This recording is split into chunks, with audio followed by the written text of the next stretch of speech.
Welcome to the doctor's office. Today we're talking Scotch Whisky Regions. In part one, we discuss Speyside, which is generally known for spicier, sweeter, quite rich flavored whiskeys. But we definitely found out that this isn't always true.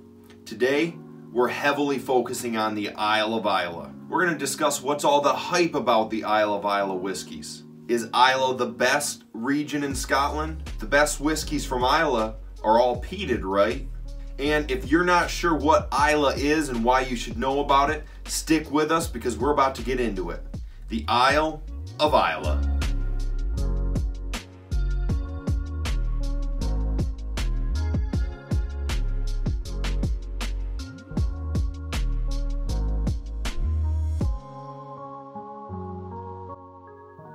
Welcome back everybody to the doctor's office. If this is your first time visiting, make sure you hit the subscribe button so you don't miss out on new content. And also share this with your friends if you think anybody'd find this useful. First off though, I want to remind everybody, I am not an expert.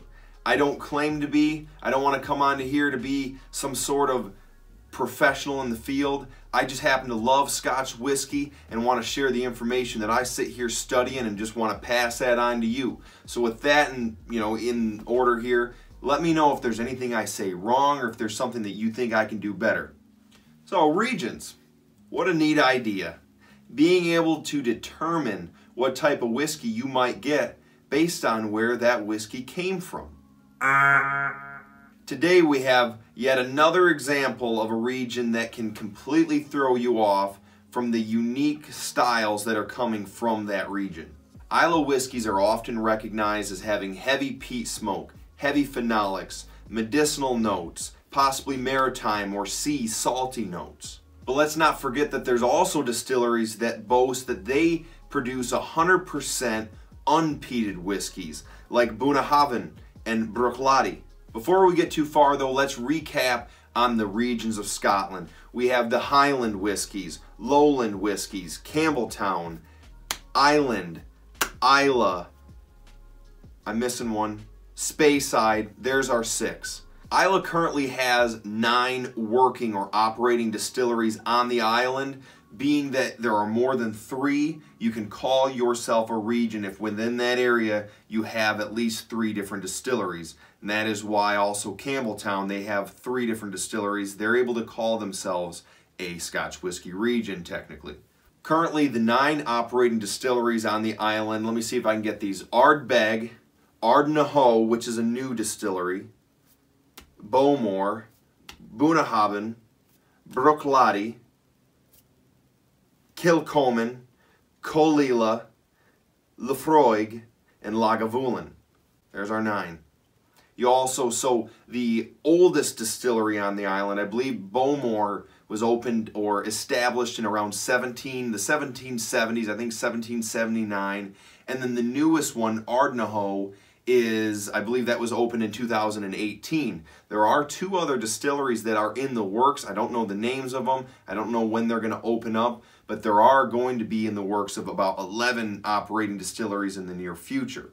As I was saying earlier, whenever somebody mentions Islay, even myself, being a person who's explored a lot of different whiskeys and really knows better, when I think Islay, I think heavy peat like Laphroaig, Octomore, Port Charlotte, Ardbeg, if I didn't mention that already. I mean, Lagavulin, these big, heavy, especially at the younger age of their whiskeys, younger whiskeys tend to hang on to the peat longer rather than them being mixed in and kind of married in with the wood as an older year. That's why some of the Lagavulin 16s, you'll sip on that. Yeah, it's absolutely a heavily peated whiskey, but there is a lot more going on than just a heavy peat bang. I mean, the mixture between the bourbon and the sherry cask they use with that really tends to mellow it out.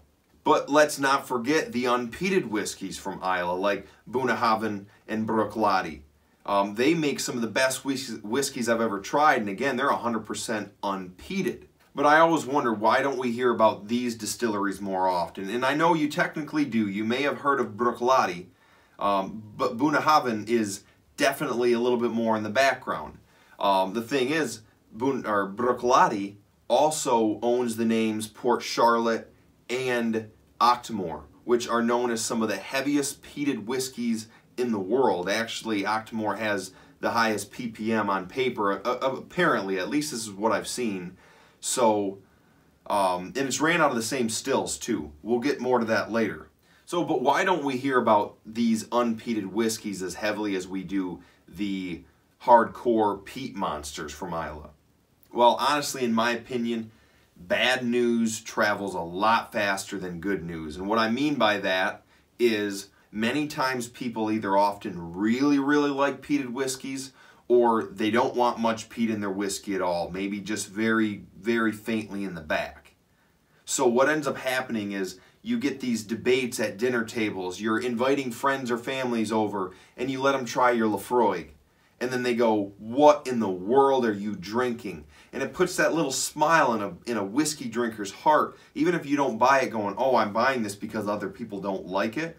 Sometimes there's that feeling of uniqueness and almost independence, that there's not a ton of people that can get on board with that heavy peated stuff. And as the time goes on, more people are drinking it. But it's just really nice sometimes when you're pouring a glass and you go, "Actually, they don't like this. More whiskey for me. Maybe I need to start buying a lot more heavily peated whiskeys." And I definitely plan to cover this more in the future. But if you're wondering why some of these different whiskeys have such heavy peat content, like Laphroaig, and then you have other whiskeys that are maybe more lightly peated, there are going to be different examples. You're going to have, you know, why might a Laphroaig be so much more heavily peated than, let's say, this Caol Ila that I have here? Not saying that this isn't heavily peated, but it's so much different between the smoke types.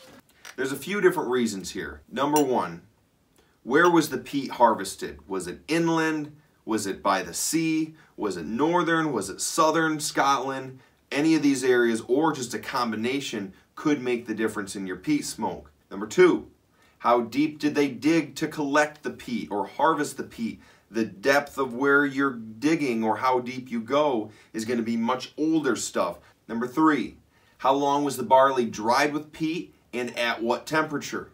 Number four, was the barley dried using peat when it was still wet, or did they do an initial air drying and then finalize the drying process introducing peat?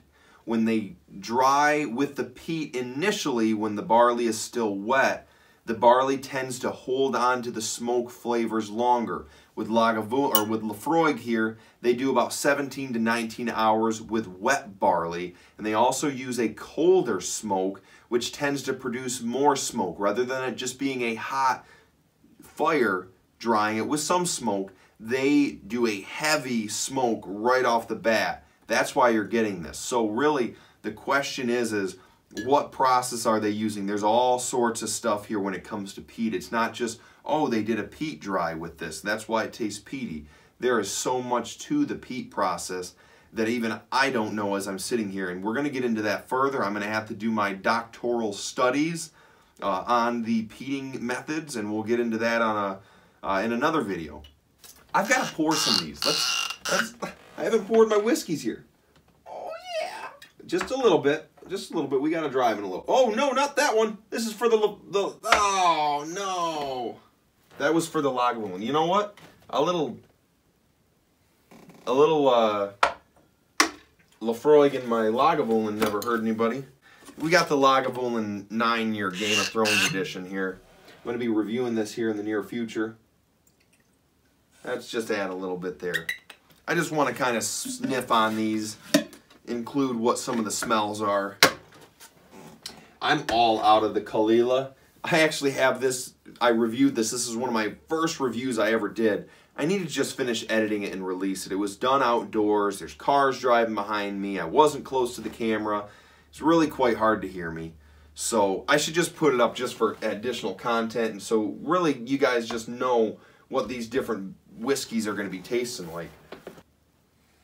I really am enjoying this Laphroaig. It's been over 3 years since I bought any Laphroaig or even tried any Laphroaig. Laphroaig was the first bottle of whiskey that got me into Scotch whiskey. I mean, yeah, maybe Johnny Walker Black Label had me going, "Hey guys, I'm drinking a bottle of Scotch here." That's kind of how I felt when I was 21. And then once I started getting into whiskey, and started researching. I said, what's this Laphroaig causing commotion about?